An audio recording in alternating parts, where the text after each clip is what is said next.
अल्हम्दुलिल्लाह। जमात इस्लामी हिंद शहर करीम नगर की एक माही सीनर्न तैयबा मुहिम अगस्त 25 ता सितंबर 25, 2025 के मुख्तलिफ प्रोग्रामात में से एक मजहबी मकामात पर भी बाहमी ताल्लुकात की खुशगवारी के लिए सीनर्न तैयबा प्रोग्राम उन मुख्तलिफ मजहबी मकामात पर मुनक़िद करने का प्रोग्राम बनाया गया। चुनांचे ये बात मुख्तलिफ इबादत गाहों के जिम्मेदारान के सामने रखने का फैसला किया गया। करीम नगर के गिरविद्वारा प्रबंधक कमेटी के सामने जब इसका इजहार किया गया तो उन्होंने इस ख्याल का वालहाना इस्तकबाल किया। इसी तरह सत्यासाई बाबा मंदिर के जिम्मेदारान ने भी इस तजवीज़ पर खुशी का इजहार किया और मंदिर में हमें आने की दावत दी और ये प्रोग्राम बरोज़ इतवार 14 सितंबर शाम 7 बजे मुनक़िद किया गया। मोहतरम खैरुद्दीन साहिब ने खिताब किया। मेज़बान काफ़ी मुतासिर हुए। इसके बाद सीनर्न तैयबा मुहिम के कन्वीनर मोहम्मद नईम अल-दीन साहिब ने मुखातबत की। नाज़िम ज़िला साहब अहमद खान साहिब ने उन्हें मस्जिद आने की दावत दी। उन्होंने इस पेशकश को बाखुशी कबूल किया। इस तरह के प्रोग्रामात की ज़रूरत है ताकि मुख्तलिफ मज़ाहिब के अफराद आपस में एक दूसरे की इबादत गाहों में आते रहें, जिससे आपसी ताल्लुकात मजबूत होंगे, गुफ्तगू होगी, गलत फहमियाँ दूर होंगी, तोहफे तहाइफ मान सम्मान का लेन देन होगा। जब ताल्लुकात खुशगवार रहेंगे तब एक दूसरे के पैगाम पर संजीदगी से गौर व फिक्र भी होगा। प्रोपेगेंडों के इजाले के मौका फराहम होंगे। अल्लाह ताला रसूल अल्लाह के पैगाम को आम करने और आपके मिशन पर हमें काम करने की तौफीक अता फरमाए। आमीन सुम आमीन या रब अल आलमीन।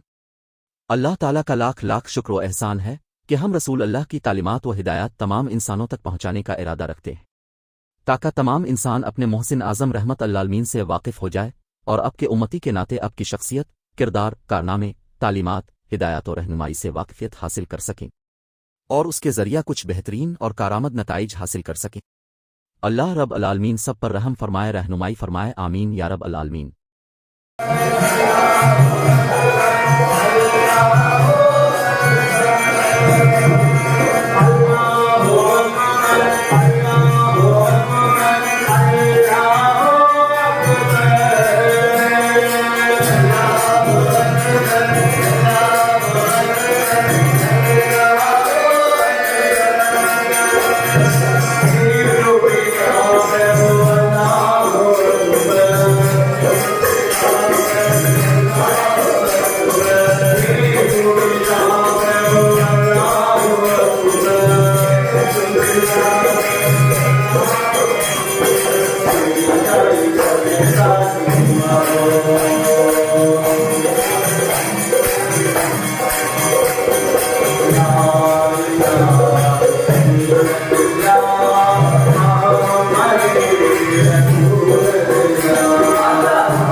కార్యక్రమాలు నిర్వహిస్తున్నారు.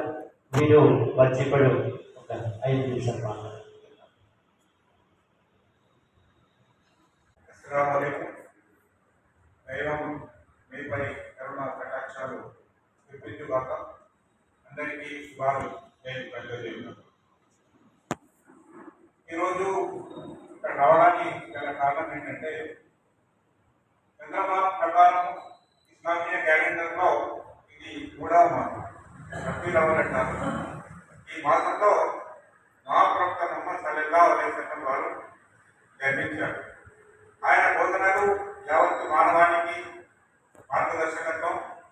మరి ఈయన కేవలం ముస్లింల ప్రవక్త కాదు, అందరి ప్రవక్త. ఇప్పుడే మీ కీర్తనలు విన్నాను. అందులో అల్లాహు అక్బర్ అనే పదం వచ్చింది. ఇది అల్లా అనేటటువంటిది అరబీ పదం. అల్లా అంటే ఎవరంటే ఈ సృష్టికర్తను సృష్టించినటువంటి వాడు, ఆకాశాన్ని తప్పుగా చేసినటువంటి వాడు, భూమిని పార్పుగా చేసినటువంటి వాడు, ఈ కొండలను మేకులుగా పాతినటువంటి వాడు, వర్షాలను కురిపించేటటువంటి వాడు, మనని ప్రాణాన్ని పోసినటువంటి వాడు, మన ప్రాణాలని తీసేటటువంటి అతనే అల్లా.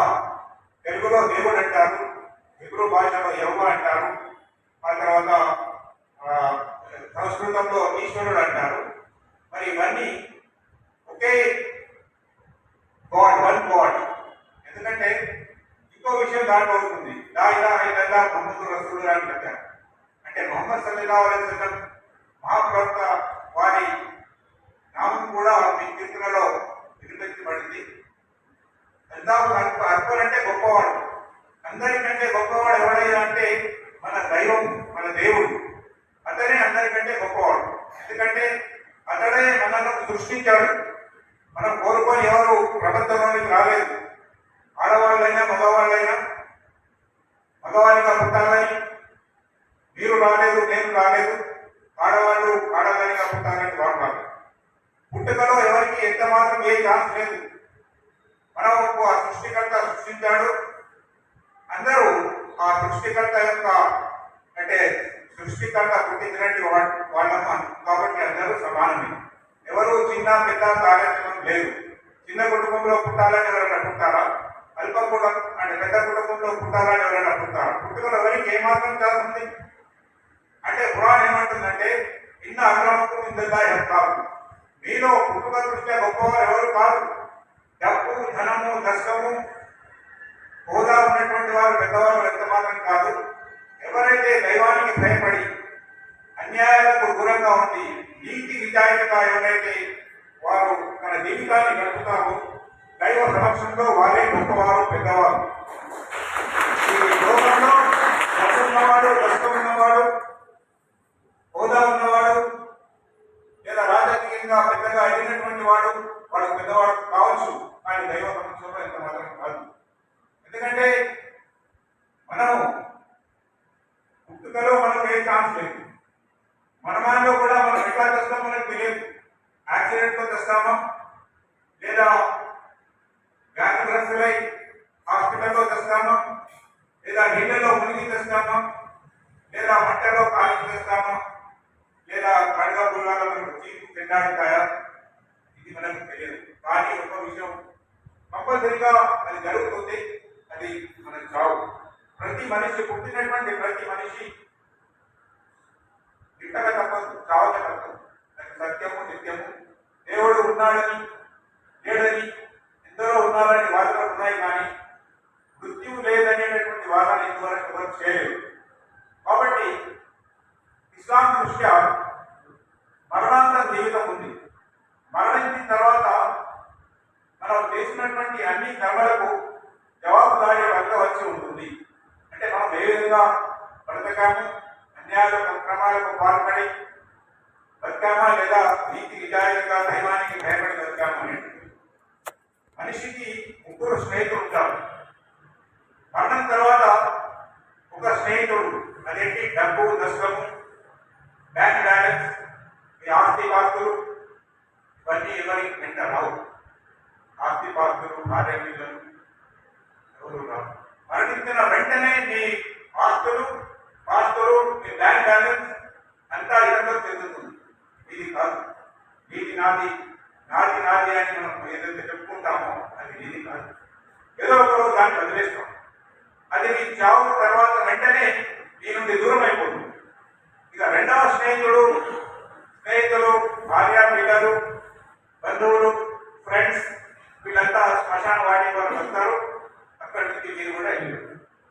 ఇక మిగిలింది మనమే. మనతో పాటు మన కర్మలు ఉంటాయి. మనం చెడు చేశామా, మంచి చేశామా అనేటటువంటిది. ఎందుకంటే దైవం మనకు విచ్చలవిడిగా వదిలిపెట్టలేదు. ఇష్టారాజ్యంగా జీవించమని మనుషులను ప్రమాదంలో పెట్టడానికి దైవ ప్రవక్తలు, దైవ గ్రంథాలు వచ్చాయి. మతము అంటే మతిని స్థిమితం చేయడానికి వచ్చింది.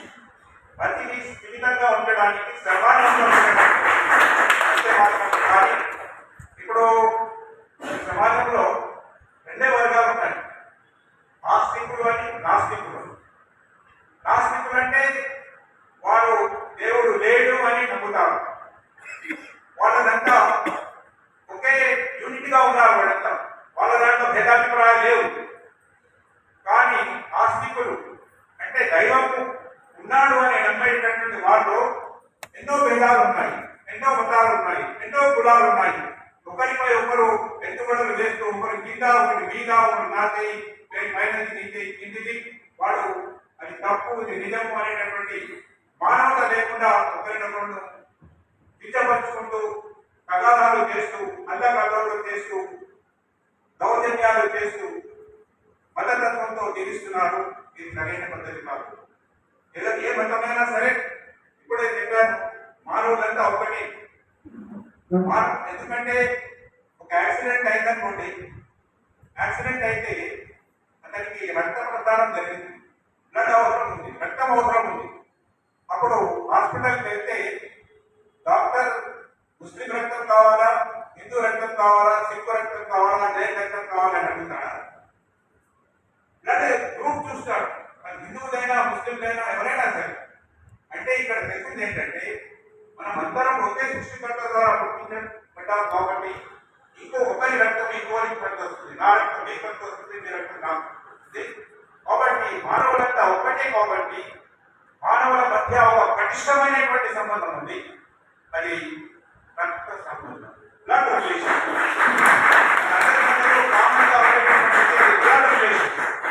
మరి ఆ ప్రవక్త సల్లల్లాహు అలైహి వసల్లం వారు చెప్పారేంటంటే ఇప్పుడే దైవ సన్నిధికి చేరుకోవాలి అని కూడా కీర్తనలో ఉంది. దైవ సాన్నిధ్యము పొందడానికి ఆ ప్రవక్త సల్లల్లాహు అలైహి వసల్లం ఏమన్నారంటే, ఒక బీదవాడు ఉన్నాడు, ఆకలితో ఉన్నాడు.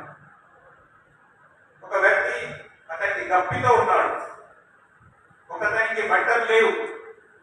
ఒకతడు అనారోగ్యంతో బాధపడుతున్నాడు. మరణించిన తర్వాత మనం చేసిన అన్ని కర్మలకు జవాబుదారీ కలుగవలసి ఉంటుంది.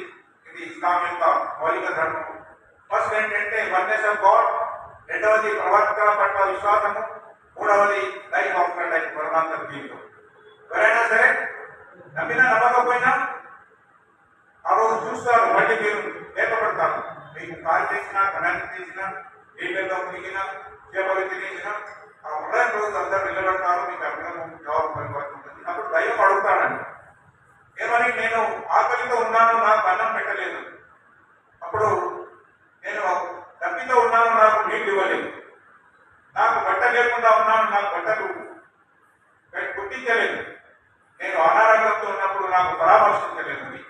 అప్పుడు భక్తుడు అంటాడంట, అందరికీ పోషించేటటువంటి వాడివి, అందరికీ ఆరోగ్యాన్ని ప్రసాదించేటటువంటి వాడివి, అందరికీ నీళ్లను ఆహారాన్ని పెట్టేటటువంటి వాడివి, ఈ నీకు ఈ బలహీనతలు ఎలా వస్తాయని. అప్పుడు వాళ్ళంతా దైవం పెట్టాడంట, ఆ బీదవానికి అన్నం పెట్టినట్లయితే నీవు నాకు పెట్టినటువంటి వాడు. అంటే దైవానికి దగ్గర అవుతావు.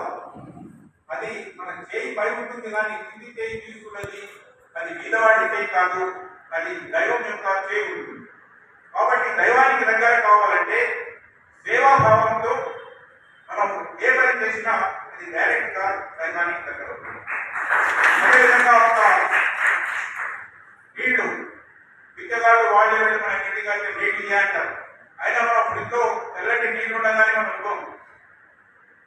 అప్పుడు కూడా దైవం అంటాడంట, ఒక వ్యక్తి నీళ్ళు అడిగినప్పుడు నువ్వు వాడికి మంచి నీళ్ళు కూడా ఇవ్వలేదే, అతనికి ఇస్తే నువ్వు నాకు ఇచ్చినటువంటి వాడు. అంటే దైవానికి ఎంత దగ్గర అవుతావు. అదేవిధంగా ఒక బీదవానికి బట్టలు చూస్తున్నావు కానీ అతనికి బట్టలు తొలగించలేకపోయావు. అప్పుడు అంటాడంట, నువ్వు అతనికి బట్టలు తొలగించినట్టు నాకు తొలగించేటట్టు. అంటే నువ్వు దైవానికి దగ్గర కావాలంటే, అంటే ఈ కష్టంలో బాధలో ఉన్నటువంటి వారిని ఆదుకోవాలి. అప్పుడు దైవానికి దగ్గర అవుతాం. అదేవిధంగా అనారోగ్యంగా ఉన్నప్పుడు పరామర్శించాలి. మన ఫ్రెండ్స్, మన రిలేటివ్స్, మన బంధువులు ఎందరో ఆసుపత్రిలో ఉంటారు, మనకు తెలుసు, అయినా కానీ మనం పరామర్శించాము. అప్పుడు దైవం అంటాడంట, నీవు ఒక వ్యక్తి నీకు తెలిసినటువంటి వాడు, నీ బంధువు, నీ ఫ్రెండ్, నీ వాడకట్టు వాడు, అతను బీమారి ఉన్నాడు అని తెలిసినప్పటికీ కూడా నువ్వు ఆసుపత్రికి వెళ్ళలేదు. అక్కడ నన్ను పరామర్శించినట్లయితే, అక్కడ అతన్ని పరామర్శించినట్లయితే నన్ను పరామర్శించినటువంటి వాడు అంటావు చెప్పారు. అంటే ఈ బీద సాధనను ఆదుకోవడం అనేటటువంటిది దైవ సన్నిధికి చేరుకుంటుంది, దైవానికి దగ్గర అవుతుంది. మరి డబ్బులో సంపాదించినంత డబ్బు అంత మనది కాదు. దాంట్లో పాఠశాలలు, బీదలు, సాధనలు అందరి హక్కు ఉంటుంది. కానీ దాన ధర్మాలు చేసినప్పుడు మనం చాలా తక్కువగా ఇస్తాం. మనం ఒక్కొక్కసారి 1000 రూపాయలు ఇవ్వాలనుకుంటాం, కొద్దిసేపట్లో 50, 500 పోతాం. 500 తర్వాత 200, 200 తర్వాత 100, 100 తర్వాత 50, 50 తర్వాత 20 రూపాయలు ఇస్తే సరిపోతుంది. ఆ 20 తర్వాత 10, ఆ 10 రూపాయలు కూడా పాతగా ఉంటే మంచిగా ఉంటుందే, పాత లెక్కలెక్కి పాత ఇస్తాం. అంటే దైవానికి ఇచ్చేటప్పుడు మనం కోసరి ఇస్తాం, కానీ దైవానికి ఇచ్చే మనకు అన్ని కావాలి. అతను ఇచ్చినటువంటి కానుకలు వరప్రసాదాలు లెక్క పెట్టగలమా మనం? ఈ యావత్తు సముద్రాలను, 7 సముద్రాలను నీటిగా చేసి, ఈ జంగల్స్ అరణ్యాలని కరుణుగా చేసి దైవ గుణగణాలను మనం లెక్కించినట్లయితే లెక్కించలేదు. ఎందుకంటే ఎగ్జాంపుల్ ఇస్తాను. ఈ నాలుక ఉంది, దాంతో నేను మాట్లాడుతున్నాను. ఈ నాలుకతో వాయిస్ వస్తుంది. ఈ వాయిస్ ఇది ఒక మాంసం ఉంటాం. ఎలా వస్తుంది వాయిస్? ఎవరిచ్చారు ఈ శక్తి? మరి ఈ కంటి పాప కన్ను ఉంటుంది కదా, ఈ మొత్తం కన్నుతో చూడం, మధ్యలో ఒక చిన్న కంటి పాప ఉంటుంది. సూది మనంతో ఆ సూది మనంత కంటి పాపతో మనం పెద్ద పెద్ద గుడ్డలను బిల్డింగ్స్లను, ఆకాశాన్ని, ఇవన్నీ చూస్తున్నాం. మన కన్నెంత మరి ఇవన్నీ ఎలా చూస్తున్నాం? ఎవరిచ్చారు ఇది? అంటే మనలో ఉన్నటువంటి కానుకలను కూడా మనం లెక్కించండి. చెవులు ఉంది, చెవుతో వింటున్నాం, శ్వాస తీసుకుంటున్నాం. మనం పుట్టేటప్పుడు దరఖాస్తు, నాకు ముక్కు కావాలి, నాకు నోరు కావాలి, నాకు నాక కావాలి, నీకు కావలసినటువంటి అన్ని ప్రసాదించాను. కాబట్టి మానవులను పుట్టించి ఈ అవసరాలన్నీ తీర్చి నువ్వు ఏ విధంగా జీవించాలి అనేటటువంటి దాన్ని బోధించడానికే ప్రవక్తలను పంపించాడు, దైవ గ్రంథాలను అవతరింపజేశాడు. కాబట్టి దైవ గ్రంథాలన్నీ మంచిగా బోధిస్తాయి, శాంతిని బోధిస్తాయి. పరస్పరం అంతా మన మానవతా దృక్పథంతో మనం జీవించాలి. ఏ మతమైనా, ఏ కులమైనా, ఎవరైనా సరే మనమంతా మానవులం, మనమంతా మానవ జాతి కుటుంబం అన్నది, మానవ జాతి కుటుంబం అన్నది. కాబట్టి ఆ సద్భావనతో, ఆ సుహృద్భావంతో, ఆ శాంతి ప్రేమతో మన జీవితం గడిపినట్లయితే మనకు శాంతి సుఖం ఉంటుంది, ఇతరులకు కూడా శాంతి సుఖాన్ని మనం అందజేసినటువంటి వాళ్ళు అవుతాము. ఈ అవకాశం ఇచ్చినందుకు అందరికీ ఈ మందిరం యొక్క సత్యసాయి బాబా వారి ప్రెసిడెంట్ లేదా వాళ్ళ యొక్క ఆఫీస్ బేరర్స్ అందరికీ నేను ధన్యవాదాలు తెలుపుతున్నాను.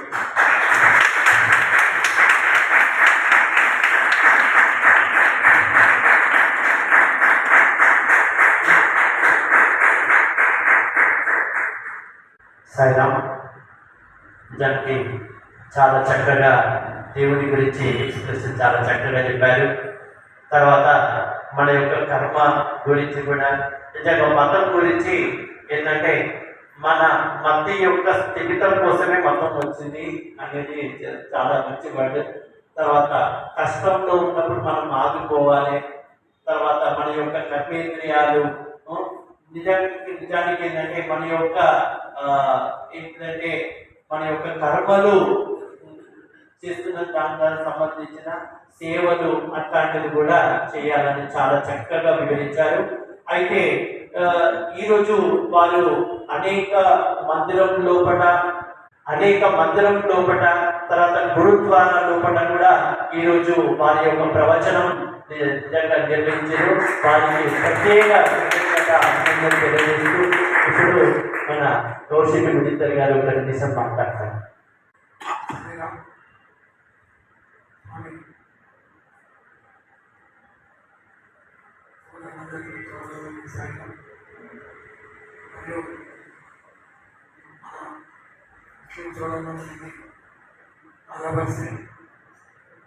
చాలా చక్కగా చెప్పారు.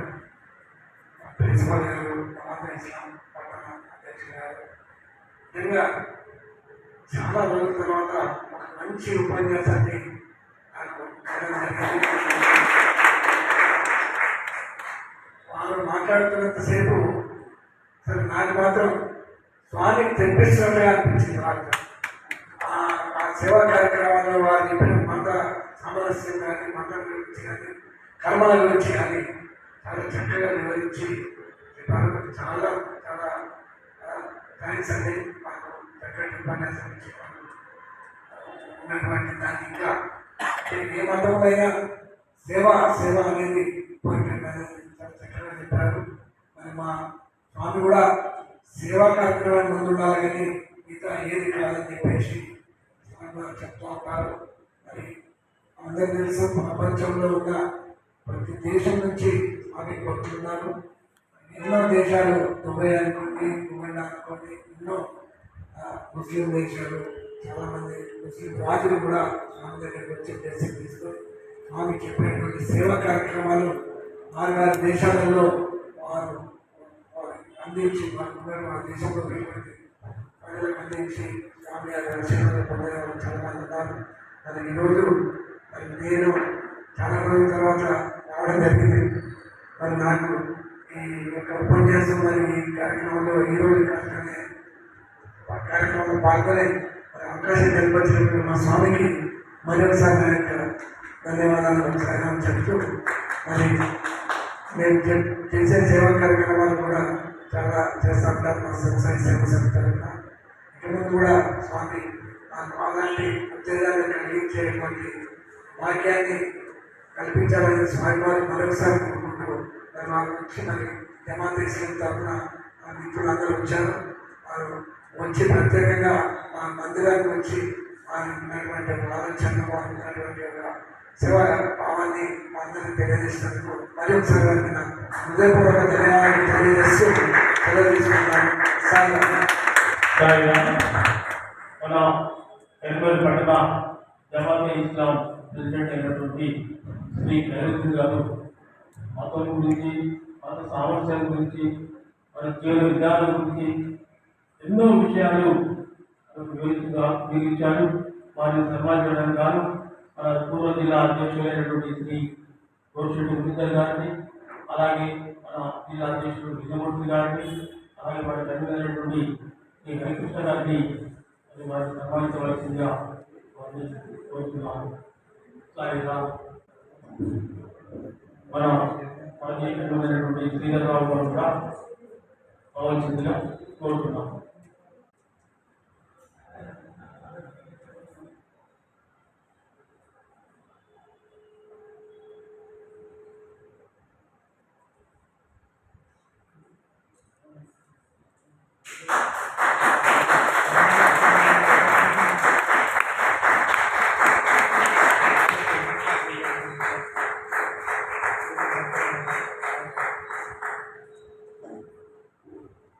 అలాగే కన్వీనర్ అయినటువంటి జమాత్ ఇస్లాం కన్వీనర్ అయినటువంటి మొహమ్మద్ నయీముద్దీన్ గారు కూడా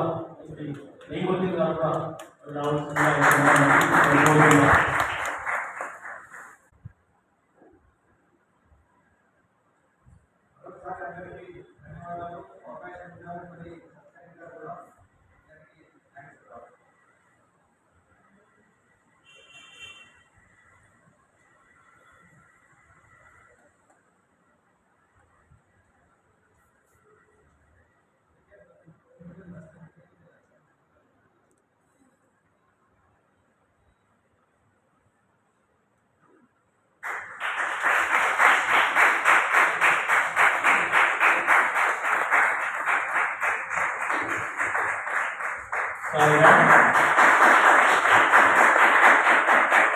సత్యసాయి సేవా సమితి అంటేనే సర్వ మతాలను గౌరవించేటువంటి గొప్ప సంస్థ.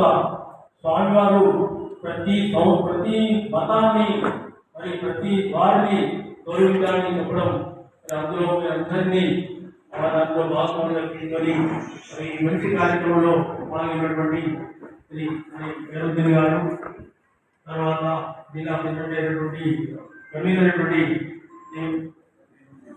నయీముద్దీన్ గారు వచ్చినందుకు వారికి సత్యసాయి సేవా సమితి తరఫున వారికి ధన్యవాదాలు చెప్తున్నాం. సాయిరామ్.